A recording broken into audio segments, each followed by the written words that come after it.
which time and date we observe Philippine Independence Day. Now, today is a Friday, and we do hope that you've managed to keep yourself busy and stay relaxed as we get on with the program. And today we will be having as guests two professors, our regular guests from the University of the Philippines in Diliman, Professor Guido David and Assistant Professor Ranjit Rye, who will be sharing with us their new studies regarding the statistics, the data on COVID-19, and what the numbers are telling them.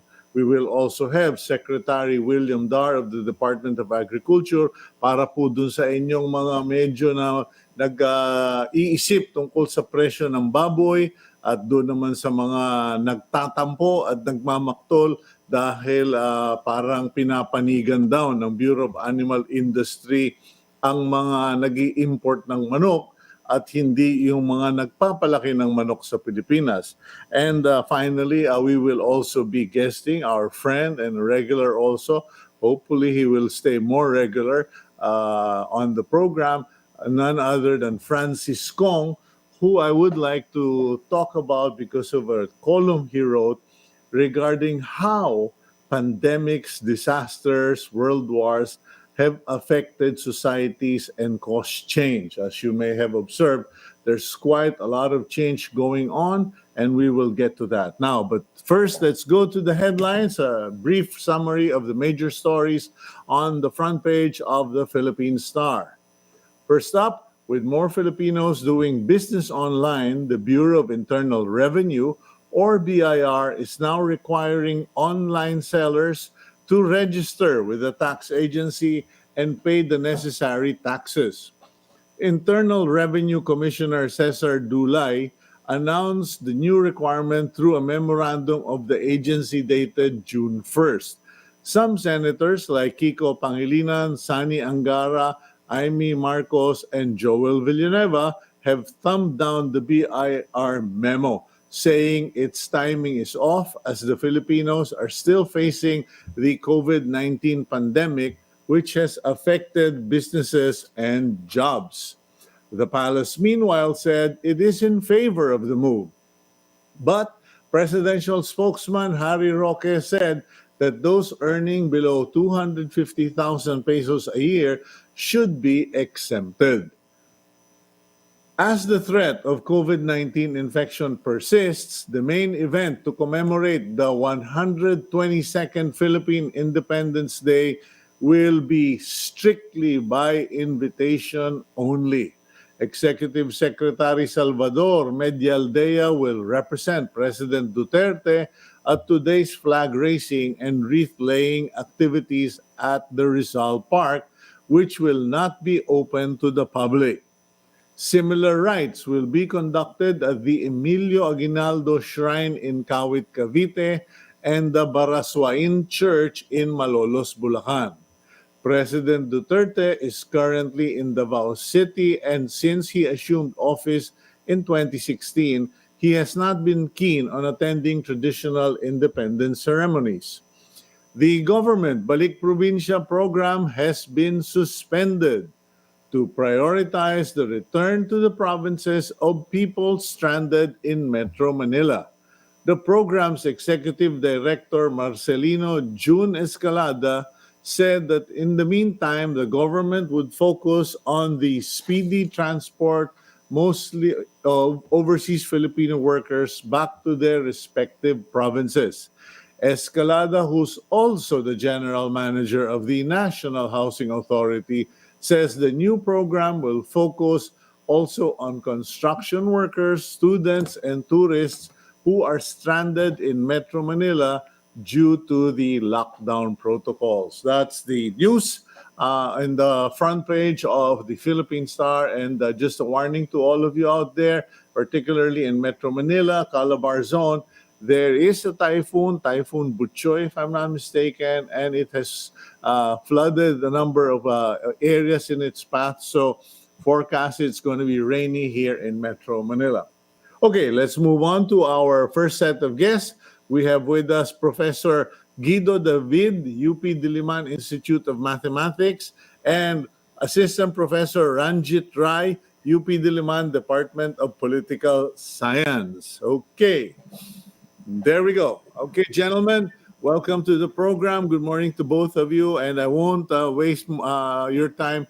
May we know what your new findings are or studies regarding the data available on COVID-19? Yes, Guido?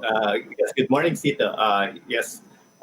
Right now, yung minimeasure kasi namin lagi yung R, yung reproduction number sa Philippines and sa NCR. Yung hotspots pa rin ngayon yung NCR and yung Cebu province. Sa Philippines as a whole, yung R na measure namin is 1.2. Bumaba na siya kasi mga 1 week ago nasa 2 siya, na-measure nga siya ng Imperial College of London. Nag-agree naman yung measurement namin sa Imperial College of London. Pero bumaba na siya. Pero 1.2, hindi pa tayo out of the woods pag 1.2. And then yung projection namin, pag i-continue yung trend na 1.2, yung R sa whole Philippines, yung projection is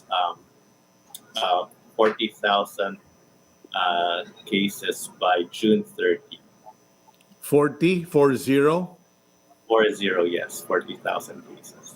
Okay, 40,000 cases. Now, carry on. Yes. Yung sa NCR, medyo bumababa yung R.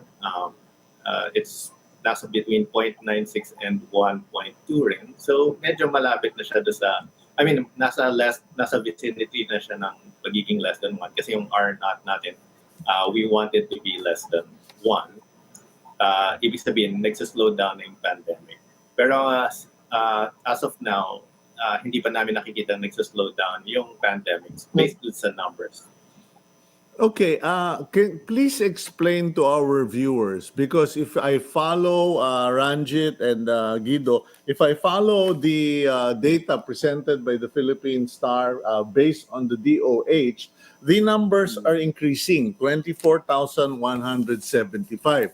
But your analysis is saying that the replication or reproduction is going down. Yes. Kindly explain that, because some people can't make sense of it. Yes, although connected siya sa number of new cases, pero hindi naman masyado naging increasing number of new cases day to day. So for example, we have 700 today. Yesterday, mga 600. So hindi naman gano'ng kalaki yung increase niyan. Yung reproduction number kasi minameasure niya yung mga sudden increases. So kunyari, for example yesterday 100, tapos today biglang naging 1,000. Sobrang laki ng jump na yon.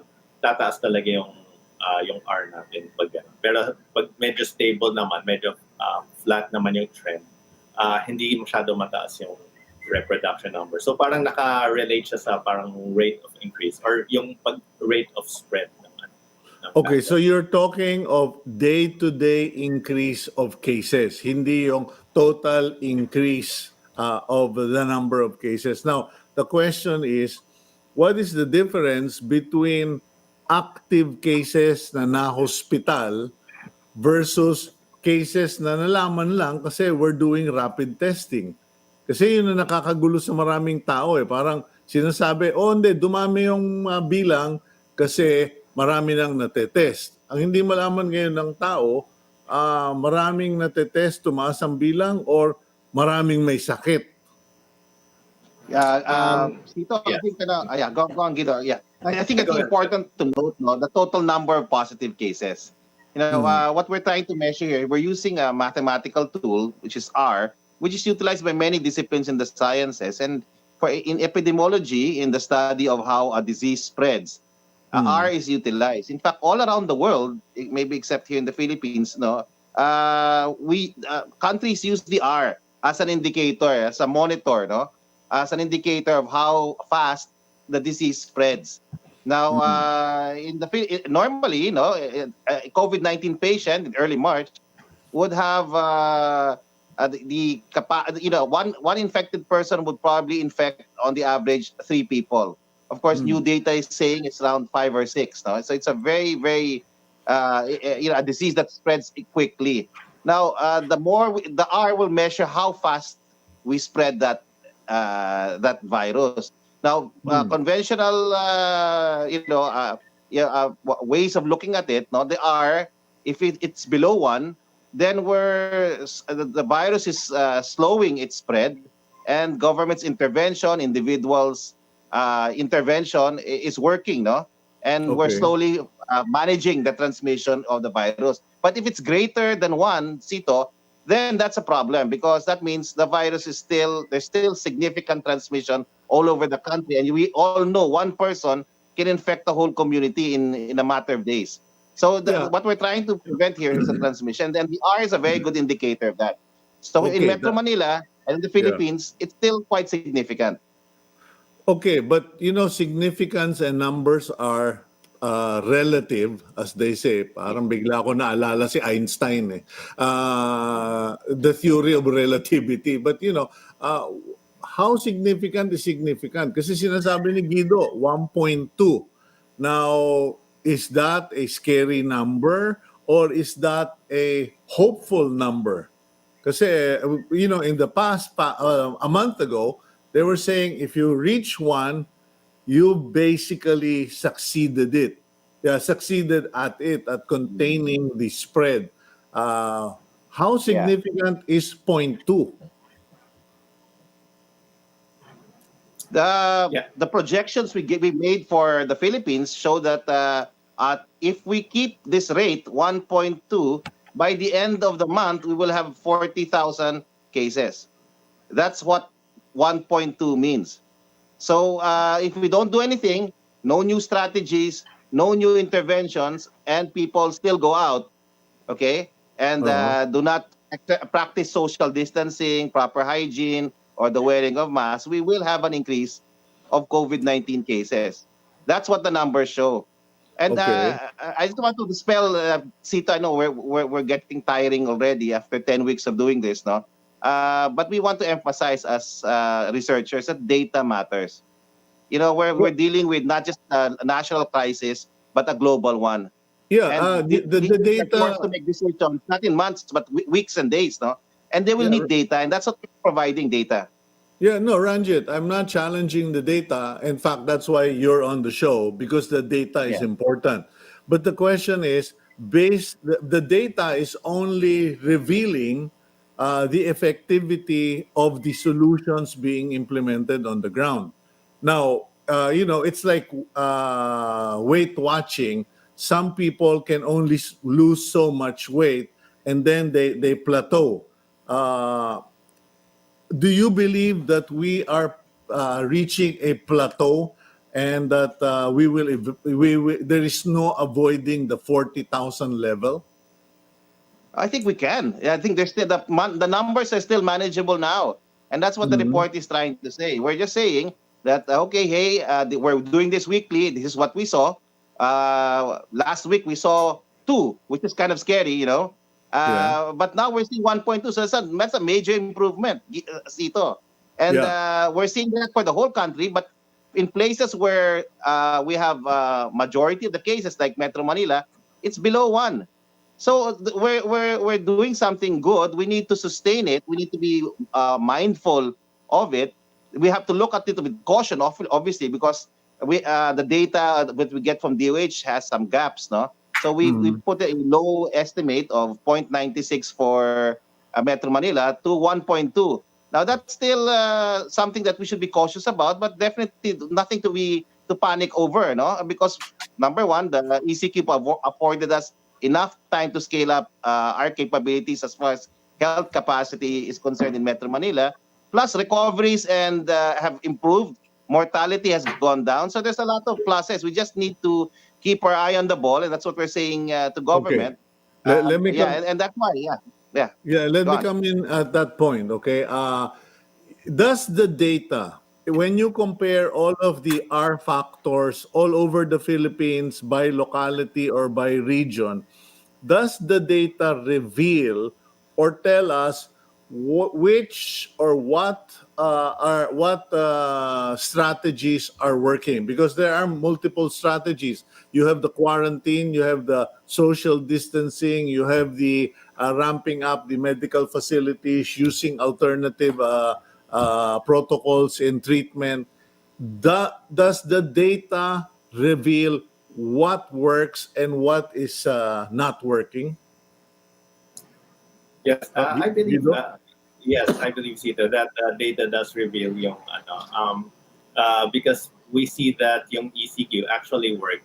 Yung original prediction namin without ECQ was mga 80,000 cases kunyari. So, napababa naman. And going back to what you mentioned kanina, yung difference between 1 and 1 is big because yung pag 1, ano na siya, flattened na yung, or ano na, pag less than 1, flattening curve, and yung 1.2, hindi pa siya flat. Though mas mabagal yung increase niya. For example, kung 2 yung R natin, baka by June 30, we could be looking at 80,000. Pero it is working because nag-work naman sa mga provinces natin, napababa natin yung cases doon. Meron pa rin cases, but konti na lang sila. And yung mga R ng mga provinces natin, less than 1, so flattened na sila. So talagang hotspot na lang yung NCR and yung Cebu. Ang problem natin sa NCR is kaya nahihirapan tayo. It's yung Manila is the #1 most densely populated city in the world. Yes. So yung pagka-dense niya is a factor na which works against us. Pero yung mga sinabi mo, they are helping yung Okay, social distancing. Yeah. Yeah, Guido, mathematically, are we fighting a hopeless cause? Because we are in Metro Manila. I'm just, let me clarify this, no? You said Metro Manila is the most densely populated area. That's the hot spot. And are we fighting is it like a vicious cycle? Because there's so many people, even if unless you really totally quarantined and sprayed everybody, uh, it will just keep reoccurring. Yeah, Statistically. yes, I don't believe we're fighting a hopeless war kasi we're actually winning it na nga. We just need and although naka GCQ na tayo, we still have controlled pa rin yung mobility natin. So that adds to the factors. Syempre yung individual responsibilities natin, as Professor Ranjit will mention siguro, these are important then. And these are all factors na contribute. It's not hopeless. We just have to be siguro more mindful as citizens of our individual yung contributions dito sa fight against the COVID. So Okay. may mga ibang countries wala silang lockdown but they did okay. I mean, even kunyari sa South Korea, Seoul is also it's a large city. It's not as densely populated, pero it's a very big city.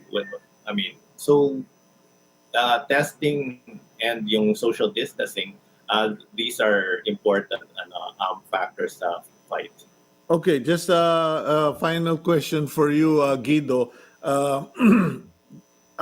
Should we be focusing only on the R factor, or there are people who are saying we have to open up the economy and the issue of debts, because I don't want it to come across as insensitive, but we're talking statistics, and statistics and data has no emotions to it. I told you earlier, Belgium has 11.46 million population. They have 832 deaths. They're top of the big countries. They're on the top of number of deaths. The USA has 328 million, but they only have 351 deaths. And then the world has 7.9 billion population. The average deaths is 54. In the Philippines, in Metro Manila, the Philippines, we have 110 million population, and we only have an average of 9 deaths per million. Now, people would say, ang liit ng deaths natin, we're able to treat, we're able to recover. we should start opening, normalizing like other countries. What's your feedback, Guido, and then Ranjit? Yes, about that. Yes, mababa nga siya. Actually, yung 9 deaths per million. Pero at the same time, officially, mga 24,000 pa lang naman yung infected sa Philippines, whereas sa ibang countries, like sa US, ang dami na infected. I don't remember the exact number, maybe 100,000. So, minimeasure din namin yung mortality rate, which is yung kung ilan yung affect and then ilan yung namatay. Sa Philippines, NCR, it's 6.5% right now. We're also measuring yung hospital recovery rate. Right now, it's 50%. So it's very good. Ibig sabihin, 1 out of 2 na admit sa hospitals are already sila, recovered. So these are good indicators din naman. Recovery rate is improving. So it means healthcare is improving. And then yung death rate is going down. So these are really good indicators. Okay, so does that play in, Ranjit? Does that Yeah. play into a more optimistic recommendation for going back to normal? Because I think there's not enough mention of recoveries, better treatment, better handling, etc. Cito, we're fighting this battle against COVID, and like everything we've been doing over the past 2 months, no, we've been trying to do it on a weekly, daily basis, no, and the trends and the data we produce change on a weekly basis. Imagine last week, Cito, we were at 2 in NCR. Now we're at 1.2. So it's significant. Things change very quickly. And that's why it's important for us to have this sort of systematic monitoring on a weekly basis so we can calibrate. Yes, we have already decided a month ago, my friend, to open up. And that is exactly what we're doing. Slowly opening up in a calibrated fashion. What we're trying to say to government is, while we are opening up, let's get more data so that when we open up, we do it in a calibrated, smart way that we don't increase transmissions significantly. When you open up the economy, my friend, the mobility alone will create an increase. We're also testing better now. We're testing 10 times more. So that's why there's also an increase because of that. But the bottom line is there are more people with COVID now, and that's what we want to prevent. That's why we're emphasizing that in the next few months, what individuals do will be more important than anything government does in the fight against COVID. That's a good point. People are on Independence Day. We're talking about patriotism. If you want to be patriotic, let's do our share in the fight against COVID. This is a battle where we all need to contribute and do our part. How do we do that? Social distancing. That alone, in many countries, if we learn from the experience of other countries, that alone brings down transmission rates. Number 2, the wearing of proper protective equipment, like such as masks. No, that alone, can help. Like you love yourself, your family, and your community, go out of the house with a mask, but exercise social distancing, and practice proper hygiene. What we do will be more important as individuals than anything government does as far as this fight for COVID against COVID is concerned. The strategy now of government is to lay it all to the local government, and I don't think the local government, my friend, has all the resources. Now we have to sustain these gains we may had in the ECQ. It will be hard, but it's also unwise. Okay, if we let the numbers go, become larger than what they are and become unmanageable for healthcare system, that, my friend, will slow down economic recovery. And we're also learning that from other countries now. The United States is now seeing spikes, no, all over the country, and now they're talking about a second wave. We don't want that to happen in the Philippines, and that's why we have to work together, academe, government, media, to push all these strategies forward. Okay, I'll leave it at that because I know you guys have a presentation to make or another interview, and we don't want to corral you for ourselves. Thank you very much, gentlemen. The data is important, the statistical interpretation is important, and connecting that with the social policies is very, very substantial in terms of the fight against COVID. Thank you, guys, and Thank, please Thank have you, a Cito. good day. thank you, Thank you. Cito. Good day. Okay. That's Professor Guido David and Professor Ranjit Rye of the University of the Philippines. And if you were listening to the details that they were presenting, it's hopeful. It's actually hopeful that we went from a reproduction rate or the R rate last week of 2. Now it's gone down to 1.2, and that's good. And as Professor Rai pointed out, we are the frontliners, and we need to do our part, and we are the only ones who can really make a difference in this fight against COVID. I also realized during our discussion that the testing that's being done here in NCR, or the inter-region testing that's happening, because a lot of us don't feel great that I've been tested in Manila. If I fly to Davao, I have to be tested again, etc., etc. It's for some it's traumatic because you're scared of needles. For others, it's scary because you don't know if you were negative in Manila, you reach Davao, you might be positive, etc. But the fact of the matter, what we can't deny, is that there have been a number of incidents where people who were tested at one point, when retested at another point, tested positive. The first one I can remember is in Ormoc, where a Balik Probinsya, I believe, or OFW, tested positive. In any case, let's keep an open mind. Let's try to be positive about this. Testing on both ends of your journey is definitely useful, not just for you, but for the people you are going towards. And in any case, we'll go for a quick break. We'll be right back here on Agenda.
Okay, you're back here on Agenda, and you are watching us via Signal TV channels 8 and 250, as well as the One News Facebook page, and of course, YouTube.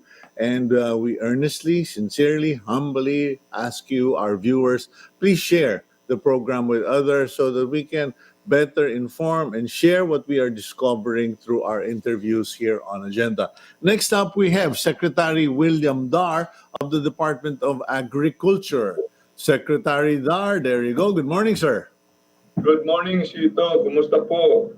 Mabuti naman po, sir, at nagpapasalamat ako na nagkatotoo na yung mga sinasabi nyo ng mga nakaraang panayam natin, where you actually said that people who are in the hog racing industry should keep the faith, stay strong dahil tataas ang presyo ng baboy. At nagkatotoo na po. Tama po at we have just met with them 2 days ago. Yung mga livestock experts natin met with the leaders of the hog industry. And they were mentioning na itong presyo ngayon sa merkado na mayroon tayong suggested retail price like pork, yung liempo ay 225 pesos per kilo. Yung pork kasim ay 190. Yun po yung suggested retail prices nito. Pero as we have been monitoring the prices in the market, talagang umaangat, tumataas na po. At ang isang rason po ay mayroon na tayong nararamdaman yung epekto ng African swine fever. So mayroon tayong pag-uusap sa kanila na i-revive natin na yung hog racing, mas lalo na doon sa areas naman na free of African swine fever. Okay, now, ang pangamba po ng mga iba ay baka naman mag-invest sila pagkatapos ang makikinabang na naman yung mga biyahero. Meron din mga nagsasabi sa akin, Cito, wala bang nationally managed farm gate pricing system o regional farm gate pricing system ang Department of Agriculture para kaming mga maliliit na magbababoy ay hindi na bibiktima o nauuto o naluloko nitong mga biyahero na ito? Because I think that's become one of the reasons kung bakit nag-aalanganing bumalik sa pagbababoy yung mga kasama natin. We are open to discussing this idea, Cito. Ang mayroon lang farm gate price ngayon sa mga basic commodities natin sa Pilipinas ay sa palay. So we have yet to appreciate this more and work with the hog racers, the leaders of the hog racing industry.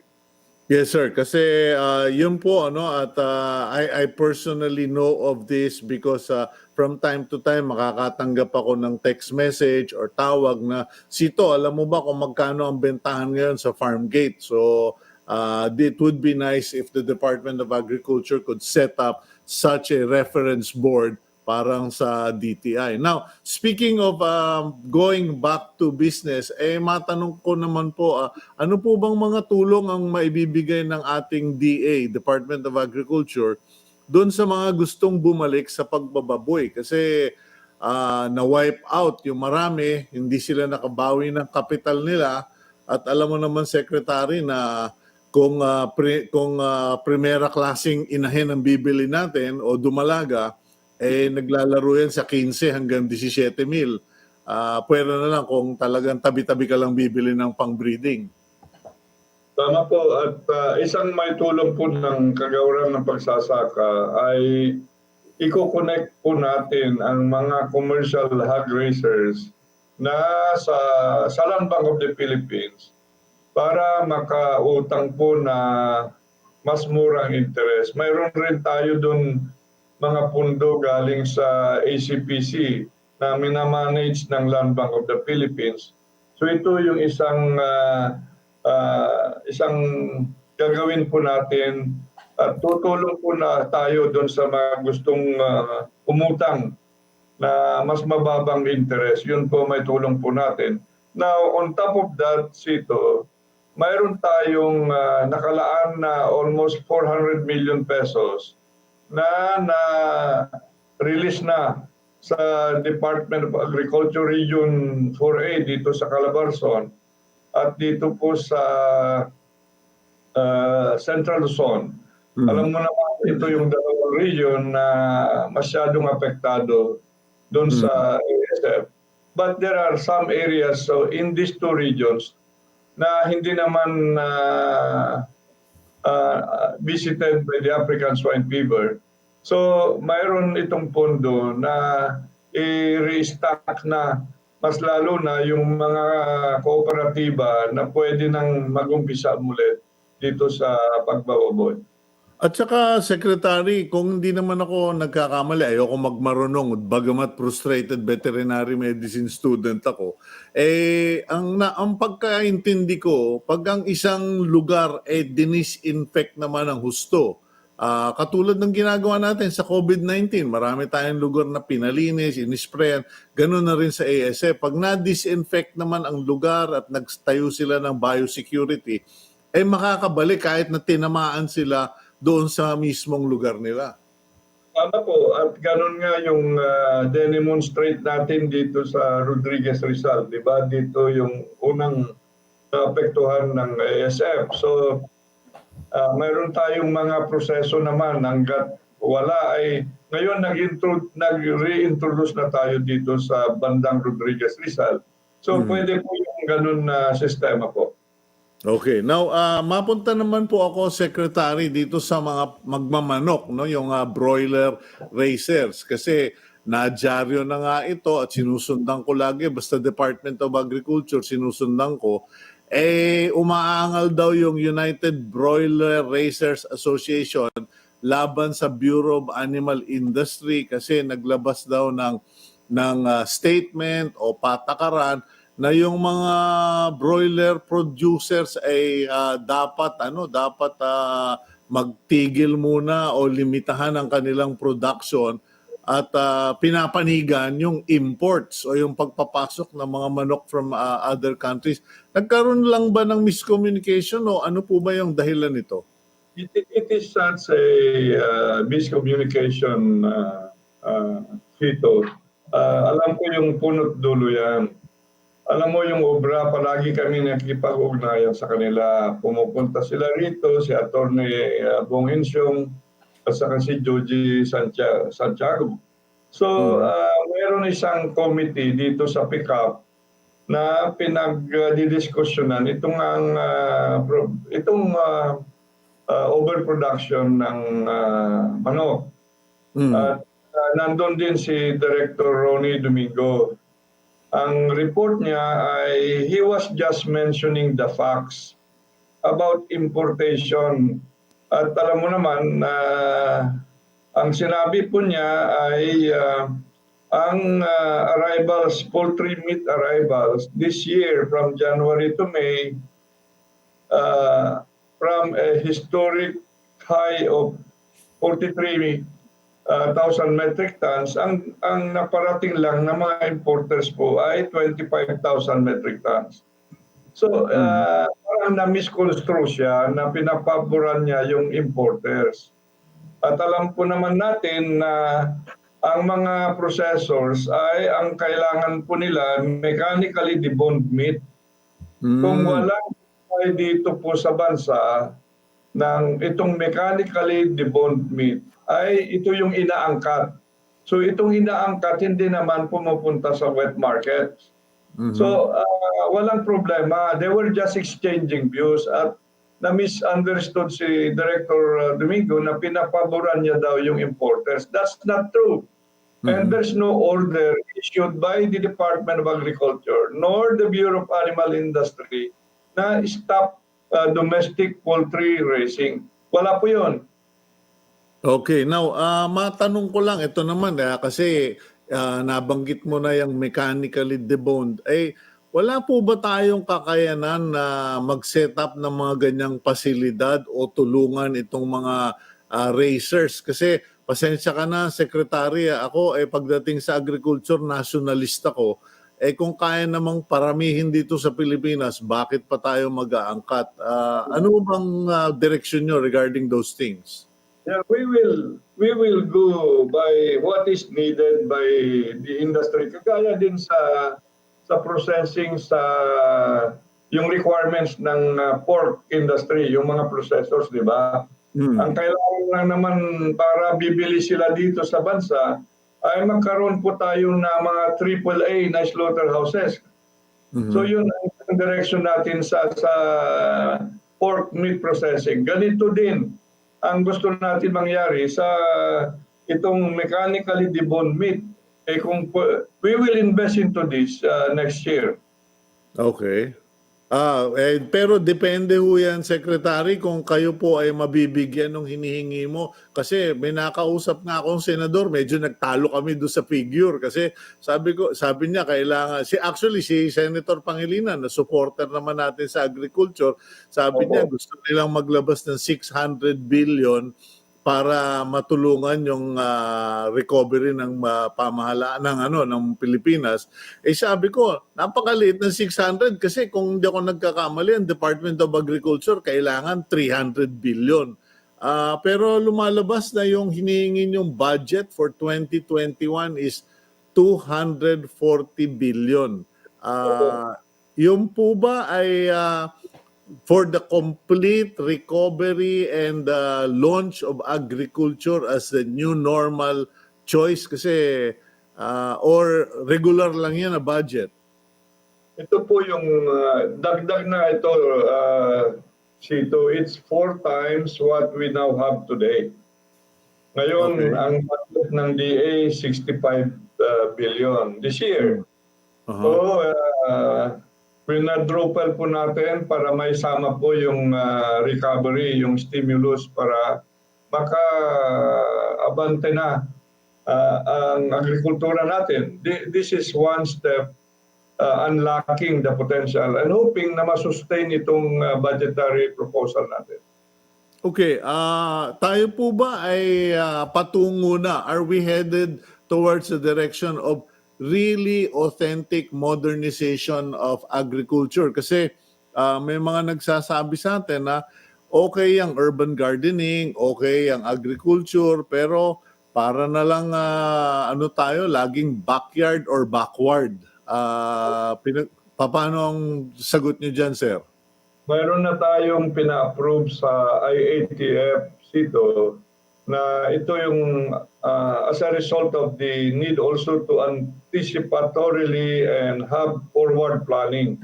Ito na rin yung anchor, yung 240 billion na budget proposal natin for 2021. Yeah. So it will be hinged on 5 major strategies.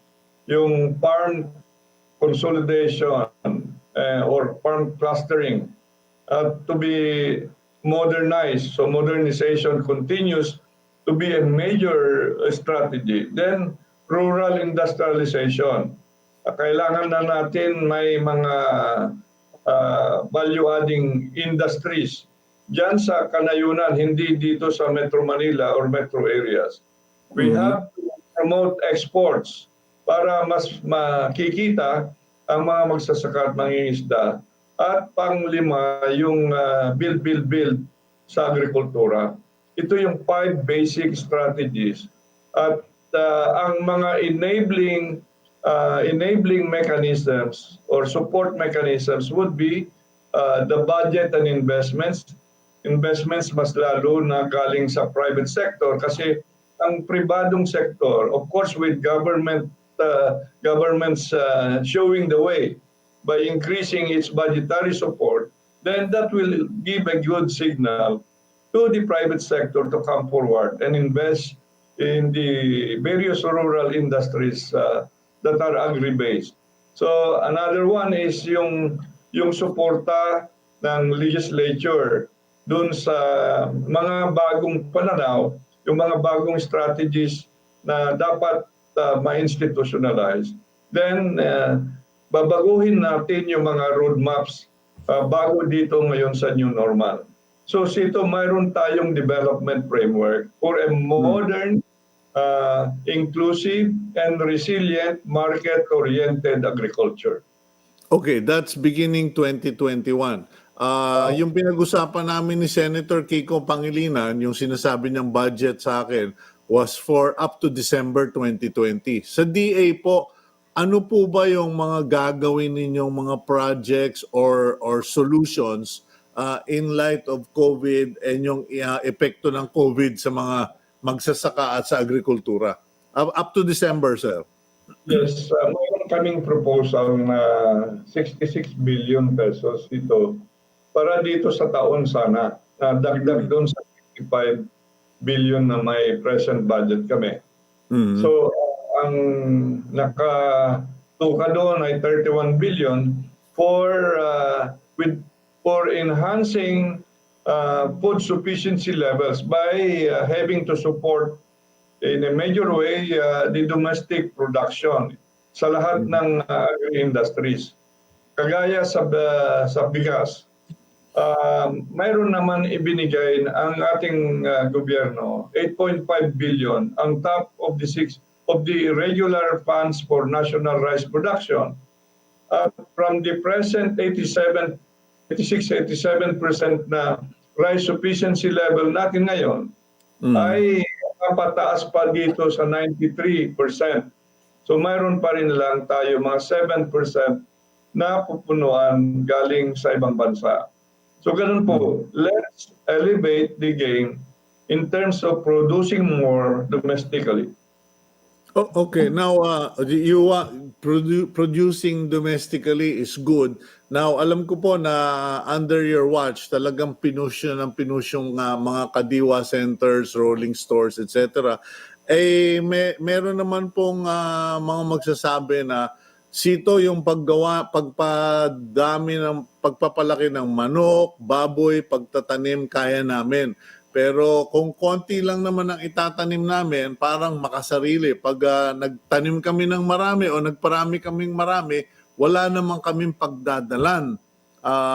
Now here, I don't want to be controversial or I don't want to put you in a spot, but you know, there has been this movement globally of buy local and reduce carbon footprint. Yung kumbaga, kung meron sanang mga established barangay-based markets, kasi yung parang nung unang panahon, nung bata-bata pa tayo, secretary, yung mga talipapa kung tawagin natin, setting up decent or presentable talipapas where the residents nung mga lugar na yon madadala yung produce nila at kasi ang nangyari parang puro na lang tayo malls and supermarkets sa secretary.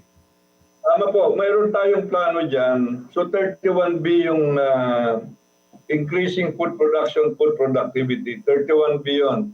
Mayroon tayong isang plano na 20B naman, 20 billion for the purpose of having to have these strategic markets and the logistics that will bring the produce from the provinces to the metro areas. So isang idea, yung mga trading post natin dyan sa Kanayunan Cito na there are just 3 existing around Metro Manila. Isa dyan sa La Trinidad Benguet, another in Bamban, Nueva Vizcaya, and dito sa Ayaya, Quezon. Kulang po ito. We need now to identify other strategic areas na province-based that will have to be the market areas from the various towns of the province, and from there ito na yung consolidation area so that consolidated products can now be tracked properly to the metro areas. So ito yung mayroon din tayong plano na dito sa Metro Manila, alam natin kulang ang mga cold storages natin, kulang ang mga good markets, hindi yung wet markets na ngayon ay talagang antiquated pa mga wet markets natin. Yun nga po. Na i-quadrant itong Metro Manila. So 4 na big food markets na wholesale so that yung galing sa mga trading post sa mga iba't ibang probinsya ay dito sila ibabagsak mag-wholesale dito po sa 4 na metro points. So dito sa food markets na ito, mayroon rin retail. So that's the whole idea na may logistical support.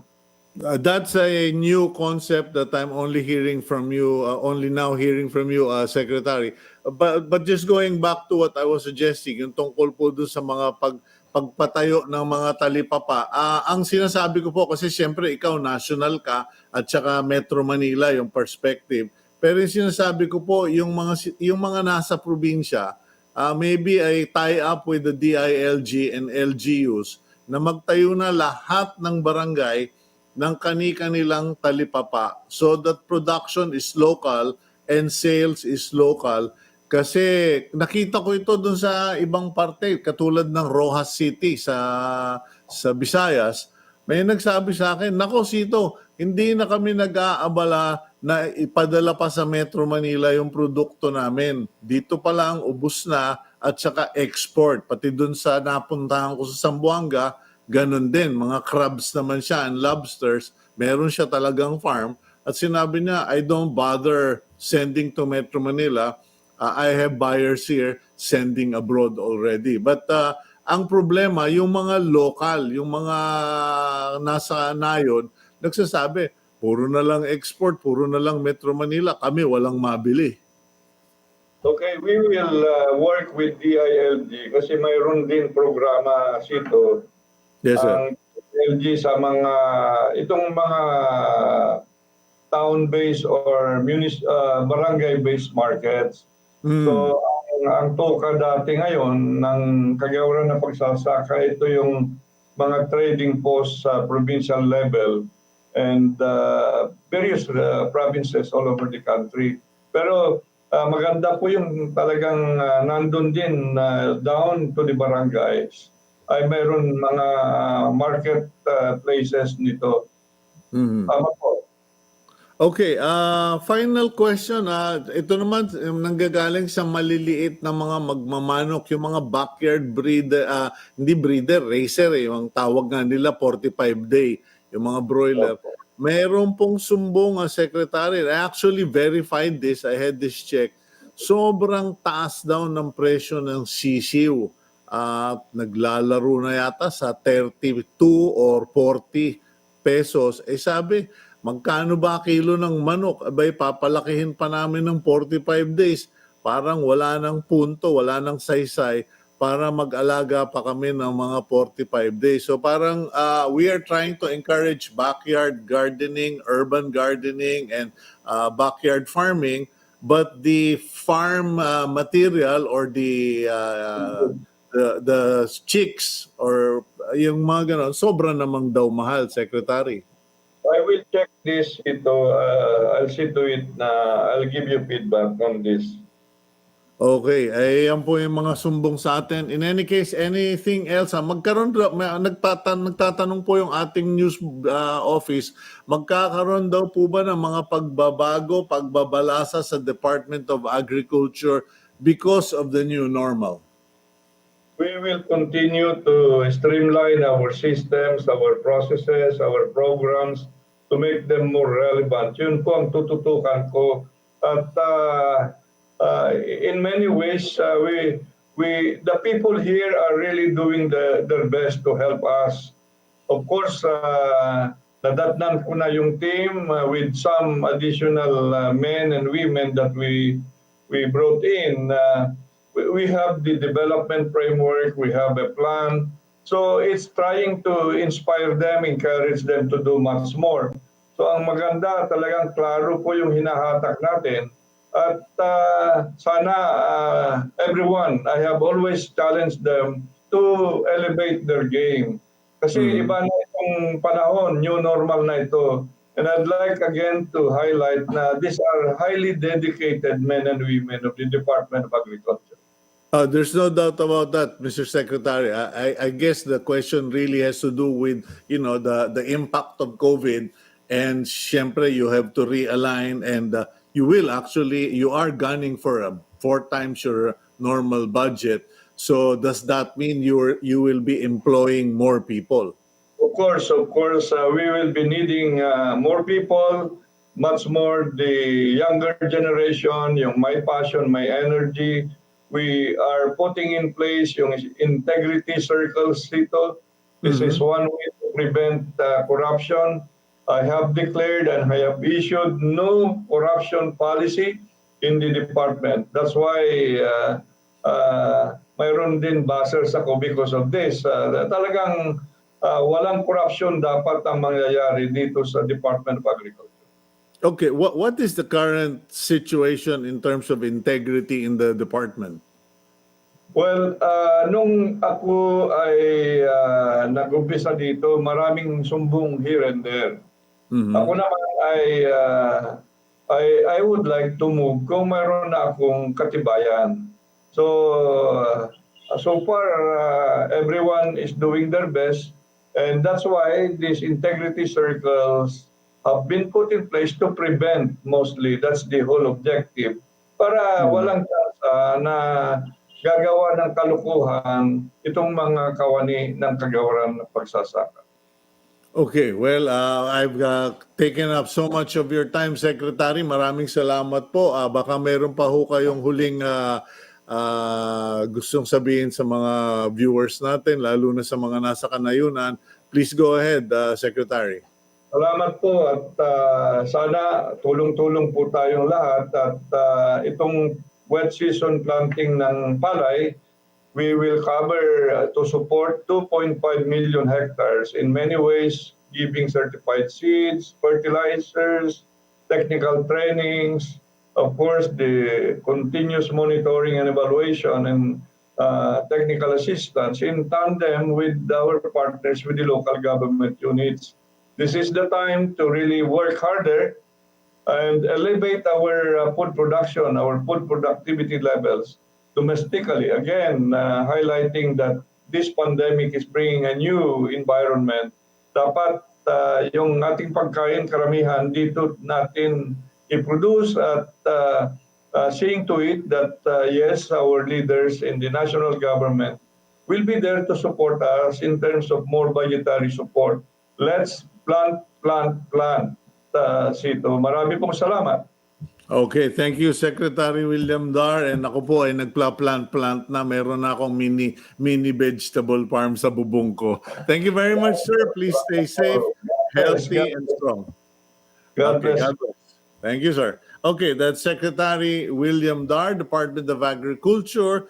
At ayan po, at least sa mga magbababoy at mga magmamanok, marami siyang binigay na paglilinaw, and we hope that this would continue to inspire many of you to plant, plant, plant. Now, meron pong mga nagtatanong, Sito, ano ba naman sa isa magtanim, kukonti lang naman yun at saka hindi naman kami kumakain ng sobrang dami.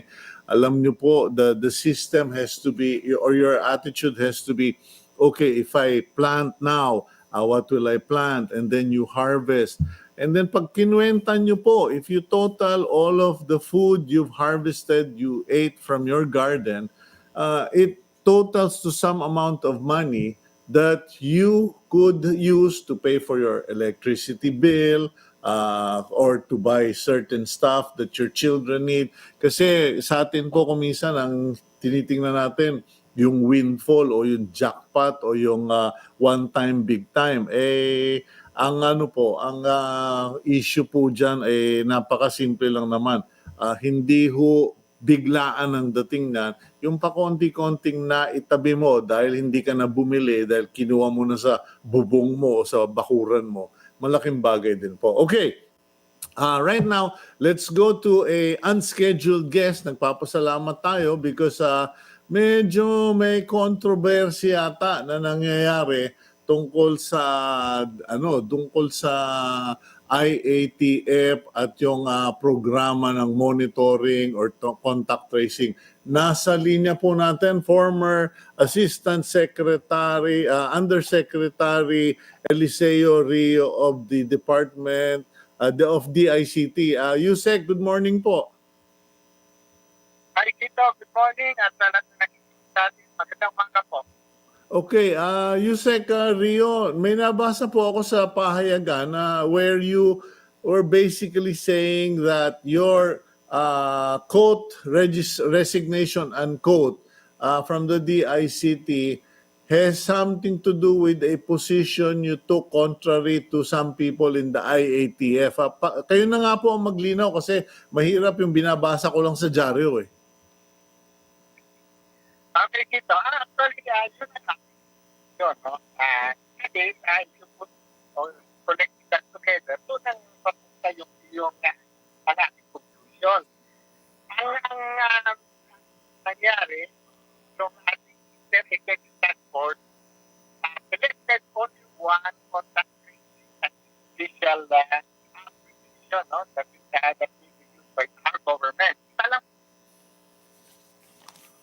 Okay, I think we have a problem with our connectivity with USEC Rio. Let's try to reconnect with USEC Rio, and if we can, we will try to get him again. And I'm trying to get back that article that he mentioned, and because I just want to be accurate on what I actually read this morning. But in any case, I'll put this aside. We are trying to contact Yusek Rio because he came out in the papers saying that the IATF selected only one group, one private group, to do the contact tracing, the IT-related contact tracing for COVID-19. And parang sinasabi naman niya na kaya naman ng gobyerno, we have the means, and why only one? There should be other companies to be considered. In any case, seemingly or allegedly that he was in conflict, or certain people in the IATF did not agree with him, and therefore instead of saying no, no, no, we already made a decision or blah blah blah, he was just told, oh, by the way, your pending resignation with the office of the president that's been there for 4 months has finally been approved. You're now considered resigned. So medyo, yun po, doon po nanggagaling si Secretary Rio, and we are trying once again to correct. But in the meantime, let's go to, is he there again? Secretary Rio, do we have a better connection? Hi, You- morning. Oh. Can you hear me now?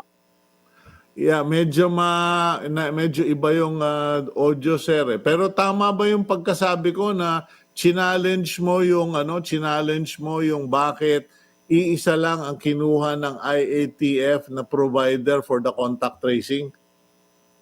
Yes, opo. Dahil to effective. Alam nyo bakit? Ay, yung contract tracing, alam nyo, nag-umpisa pa lang yan po sa yung active na test na positive. Doon ka mag-uumpisa. And from there, manually, ang ginagawa ng POA, manually, binibigyan nila yung mga tao kapag close sa kanila, no? Positive, for example. And then pupunta nila yung mga tao nila na test at yung mga positive doon, mag-give sila naman ng another cycle. No? And I think we have about, kailangan mo natin na, ngayon no, mayroon na tayong 24,000 na more or less cases. No? At ang ideal, no, sa isang case, ay may isang mag-contact tracing. So 24,000 yan at matagalo. So that ang yung isang contact tracing ko ang ginagamit ng ibang bansa at we were very successful in containing or arresting yung spread ng virus nila po. No? Sa atin, no, ay itong state rate ng pinili, siguro mga April 22 nag-umpisa, hanggang ngayon only 1 million, little more than 1 million pala ang nag-register sa kanila, no? Imagine 1 million out of a population of 107 million. Ang ibig sabihin, ngayon, no, mayroon tayong 24,000 na cases, no? Yeah. Yes, 24,000 little more. Pero not one of these cases has a cellphone na nandun yung app ng tracing. So, paano magamit yung tracing sa pag-contact? Ito nga sa mga may mga cases na COVID na triage na ng ating Department of Health, hindi nila magamit yung app dahil yung mga cellphone nito ay wala hindi naka-loadan. Kung loadan man nila, pag natuloy na, hindi ka laman kung saan sa nakapunta, no? So, usually, Okay. Okay, so yeah, may ko naman, marami naman na nagamit ng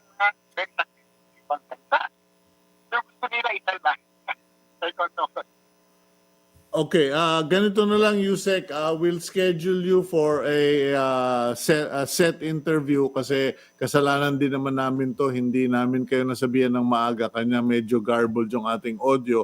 But in any case, we want to thank you for making time with us. And maybe hopefully on Monday, we'll have a better setup and we can interview you regarding this problem. Kasi medyo iba ho ito eh. Hindi to just an issue of hindi pagkakaintindihan.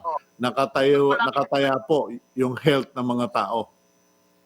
Ang pupunta talaga, kita nila ng tayan, technology, politika, yun ang aking time to reach out to them. Okay, we'll try to reach out to you next on Monday, Yusek, and let's see if we have a better setup and we can clarify this issue. Thank you very much, Secretary or Yusek Eliseo Rio. Yan po. Essentially, ayan po. Kasi tayo naman, hindi naman tayo pumipick up ng storya lang kasi may nag-aaway or merong allegations of corruption. The issue here is if the system that the IATF or the company that the IATF does business with or hires or appoints cannot or should not be the only one doing the contact tracing, then how can we expect the government to effectively monitor, control the spread of COVID-19? Tayo po, wala po tayong pinapanigan dito. Medyo na-alarma lang ako nung nasabi sa akin o nabasa ko na nilimitahan ang pagpili ng service provider tungkol dito sa contact tracing na ito. Okay, let's go to something a little more equally interesting and positive. Let's go to my friend. I hope he's there already. There we go, Mr. Francis Kong. Good morning, sir. Yes, sir. Good morning and advance Merry Christmas sa iyo, Cito. Hindi na kita babatiin ng maligayang kalayaan kasi alam ko hindi pa rin tayo malaya. Thank you for having me. Thank you. Okay, no, it's always a pleasure, and you uplift things regularly. But you know the reason I've been trying to get you since last week. In fact, Sunday, May 31, more than last week pa ito. Lumabas tong article mo in the Philippine Star where you and I both work, and Yes. you did a column called "Crisis-Induced Shifts." Mga Yes. pagbabago dahil sa kalamidad, sa gera, etc. Now, I wanted to pursue that discussion with you because I'm worried, honestly, Francis, no? Parang 90 days na tayo, I think. 90 days na tayo under quarantine, 3 months. Yes. Pero Yes. pag pinapanood ko ang nangyayari sa labas, parang ang tao, they want to go back to normal. And I'm saying, have you not learned anything from COVID-19? And when I read your article, medyo sabi ko, I need to tackle this with Francis. Could you just, what got you started on that topic? Hindi kasi every time a crisis breaks out, parang we normally go through the same stages. Parang namatayan tayo or we lose something. First, it is the stage of surprise. Shock. Nagalit ka. Secondly, you begin to deny. Hindi nawala yon. Siguro nandyan lang yan. The third stage would be bargaining. Hindi, baka hanapin natin, baka makikita pa natin. And then the fourth stage now is kind of a little bit exciting kasi dito, you will now settle with the reality na wala na yun. No? And then on the fifth stage will be the determination whether will you accept that as a lesson you can learn and move forward, or are you going to be trapped with a sense of loss that will debilitate your movement and then keeps you focused on the things that you have lost. Ngayon, ang magandang advantage para sa akin, I won't involve you here, pero sa mga taong may senior citizen status katulad ko, Marami na ako dinaan ng crisis eh. Naalala ko, nadaanan ko na yung crisis of the political turmoil in the 70s, hyperinflation of the 80s, Asian financial crisis of the 90s, 911 crisis in the year 2000, at pagkatapos yung recent subprime mortgage crisis that triggered a worldwide recession. And then Mhm. now we have a pandemic on a global scale. Pinag-aralan ko yan. Pagkatapos, inaral ko. So I researched on this and I found out that while there are losses, ang sikreto sa buhay, hindi lang isang anggulo ang titignan mo eh. Mhm. Importante rin yung titignan mo. Ano naman ang gains? Ano yung nakuha dun sa mga past crises? So that prompted me to write this article to assure people naman there is hope, but you need to focus on the expected change that will happen. Okay. Now, the first example you said, and in fairness, no, na medyo you also gleaned this from an author, Tim Elmore, and also Yes, from the newsletters of McKinsey and Company. But the yes, first yes, example you cited was the Black Death during the yes, 14th century. Siyempre, yes. marami sa mga bata ngayon, hindi nila alam na nangyari yun at ano ba yun, no? But Mm, it's basically the plague. The mm, plague that hit Europe. mm. Paki-explain nga, paano nangyari? And that's what we have right now. We have, Yes, if I am not mistaken, we have 423,073 deaths all over the world as of yesterday. yes, yes, Uh, yes. Paano mangyari na daming namatay and may mahahanap ka pang positive? Anong positive ang nangyari noon? Yung positive na mangyayari after crisis will still come later on. Ang nature kasi ng crisis, pag tinamaan ka, you feel like you're so trapped right in the middle. You won't be able to see kasi survival mode tayo eh. Coping mechanism natin. Ano? Mm. But for example, when you look back, kasi sabi nga nila, history is a good teacher, hindsight is 20/20 vision. Kung Okay. pag-aaralan mo yung Black Plague na yan, ang daming namatay. But in Europe, mainly doon nakafocus. That was an inflection point wherein yung renaissance happened later on. Yung bang nakita nila ngayon yung yung yung yung class divide halatang halata na doon. As a Mm. matter of fact, sociologists and historians would say that the Black Plague molded the way towards the future French Revolution.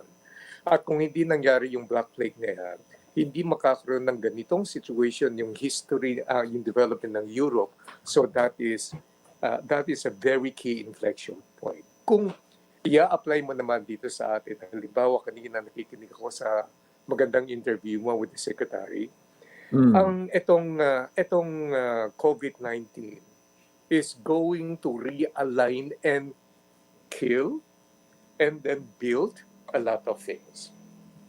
For example, ang lakas ngayon ng tamay. For example, I just found out this morning that one of the most famous fashion houses, Zara, will be Mm. closing 1,400 stores all over the world. Mm. In America, nandun na Okay yung lang sa J.Crew. akin. Okay lang sa akin 'yun, Francis, kasi wala akong masuot na magkasya doon eh. Yung mga merchandiser nila puro pang maliliit na tao Oo. binibili.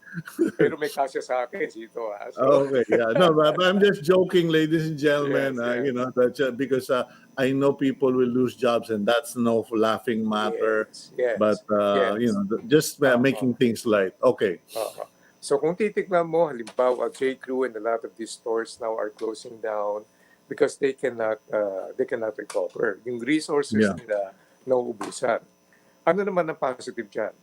Even Zara themselves have declared that we are going to invest more on e-commerce.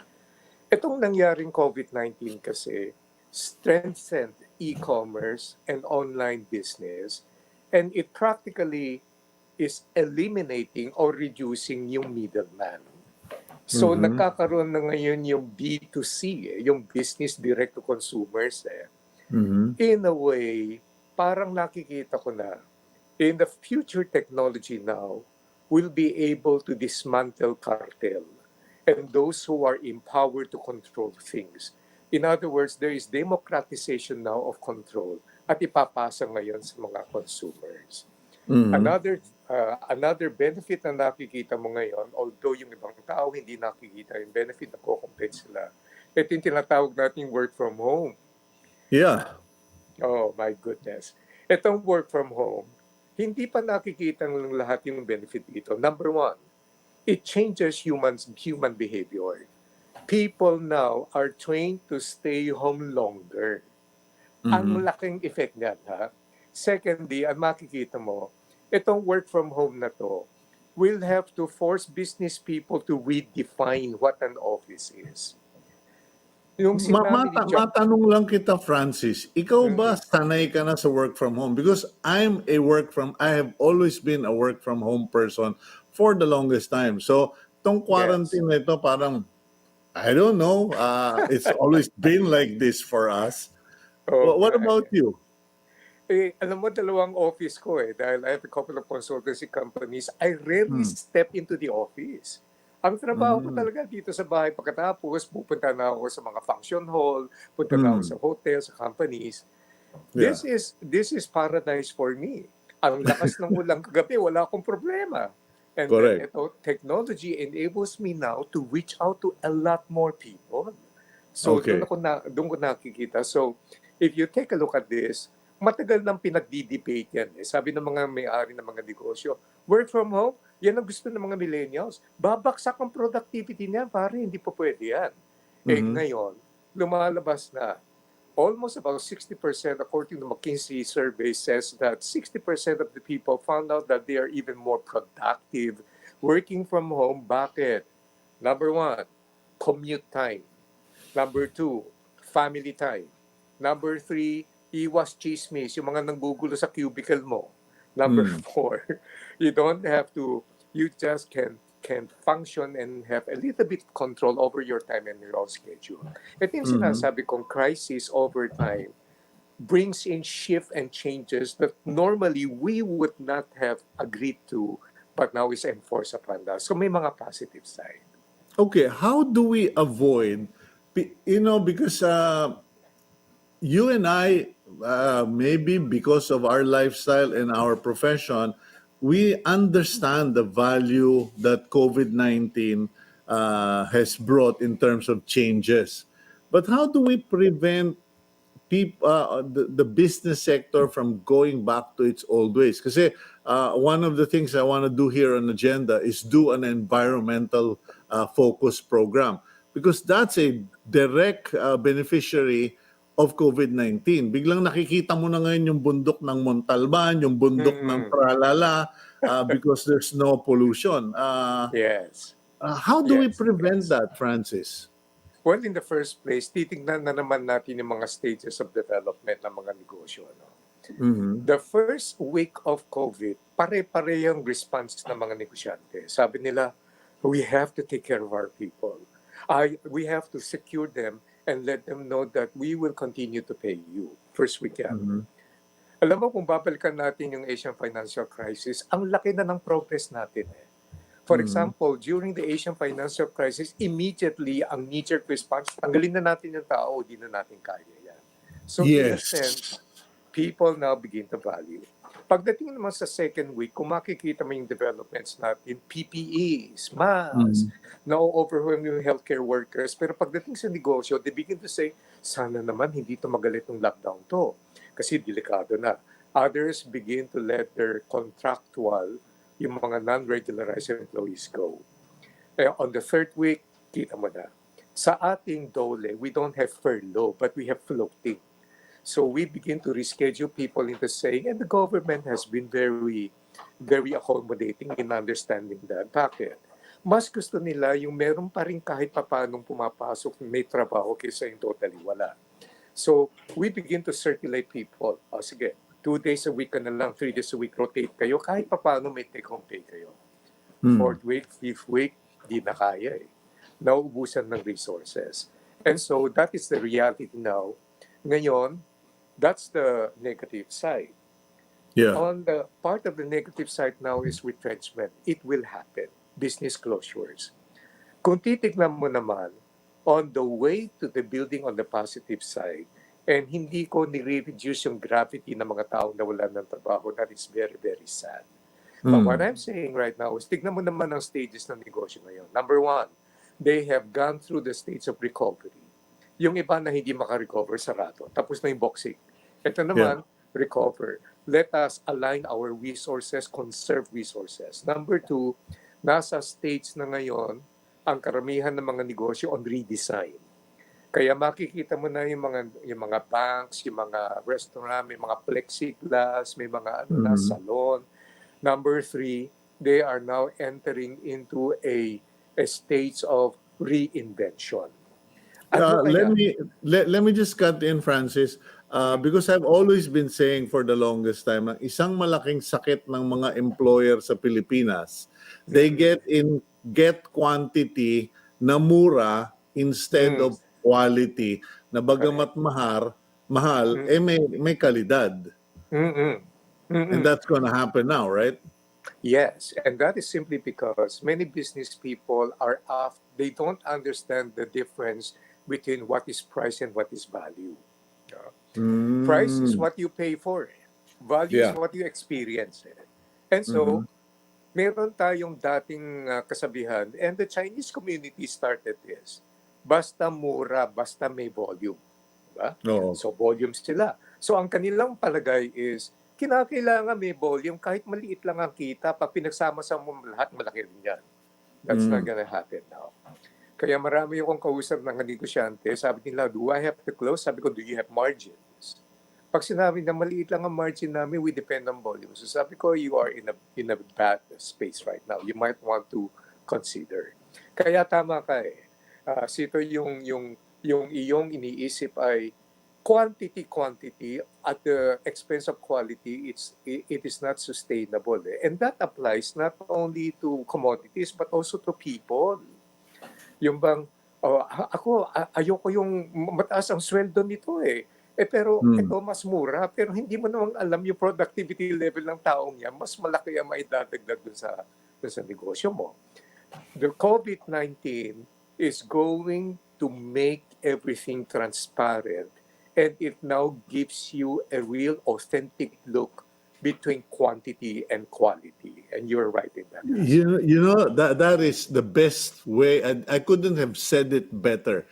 That it is going to expose, it is going to make transparent between quantity Mm-mm. and quality. Kasi listening to you, I realize no that the biggest sin of Mm. business in the last 5, 10 years, Mm-mm. especially in the Philippines, is over expansion.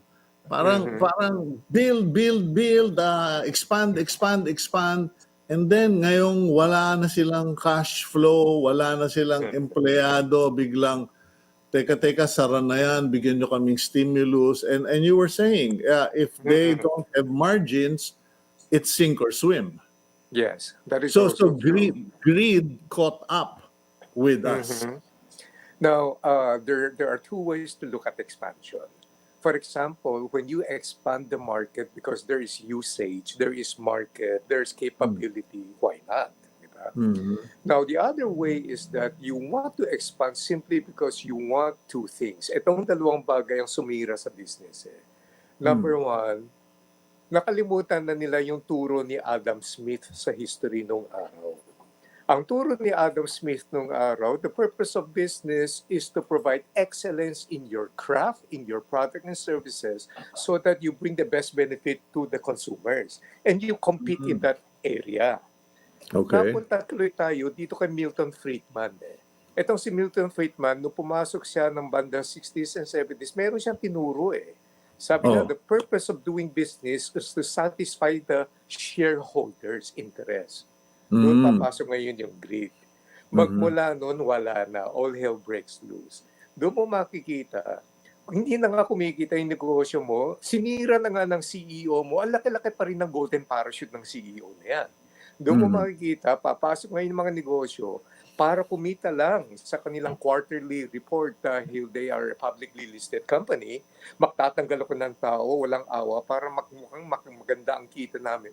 Doon napapasok yung greed. Tapos expand kahit na walang necessity to expand, they expand. That's greed in the making. And Mhm. so you are right in that instance kasi nawala yung puso ng negosyo eh. Napunta ngayon doon sa pocket eh. Mhm. Okay, now going back to your column, time and again, you pointed out that during 9/11, SARS, the Antonine Plague, I hope I Yes. pronounced that correctly, the Black Yes. Death, and then the American polio epidemic, all Yeah. of these caused changes in the Yes. landscape, the Yes. attitude. Yes. Right now, we are in a situation where in America, weirdly enough, it wasn't about health, it is about racism. Yes. In Yes. the Philippines now, what what would you say is the it thing Aha. that COVID is changing? Marami. COVID-19 now, when this thing gets settled, the whole world will be divided into two eras. The Okay. pre-COVID era and the post-COVID. No? Mhm. So ito, na-preempt mo lang ako dito eh. Let me Go give ahead. you, kung titignan mo ngayon itong table na to, ito yung pre-COVID, ito yung now, ito yung post-COVID ha. Mm. Pagkikita ko sa iyo ngayon. Pre-COVID, YOLO. You only live once. Diba? Okay. Total, bukas mamamatay rin naman tayo. So we might as well enjoy the pleasures of the day. Now, grabe, the future is uncertain. Kung napansin mo, itong COVID, tinanggal yung YOLO sa mga bata eh. Post-COVID naman, we better save money. Importante pala yung pera, hindi yung basta-basta ginagastos. Pre-COVID, FOMO, fear of missing out. Meron lang magpakita ng selfie na kumakain ng lasagna, o kinakailangan punta ako doon. Ngayon, no need to rush. Well, in the first place, there's not much places to go to anywhere. Anyway, No post-COVID, rush. no rush. Post-COVID, guess what you're gonna have? You're gonna have JOMO. What's Instead of fear JOMO? of missing out, JOMO now means the joy of missing out. Okay. That Ito, that marami wraps pa. it up. Marami pa. Pre-COVID, racket, gimmick. Dapat marami. Punta tayo sa club. Diba? Ngayon, no gigs available. Post-COVID, online. Lahat online na lang, hindi safe eh. Biro mo, nasa concert ka, yung katabi mo, puro COVID pala. Okay. Pre-COVID, you complain about your work. I'm not being paid enough. Grabe, sobrang daming trabaho binibigay sa akin. Ngayon, I appreciate I still have a job.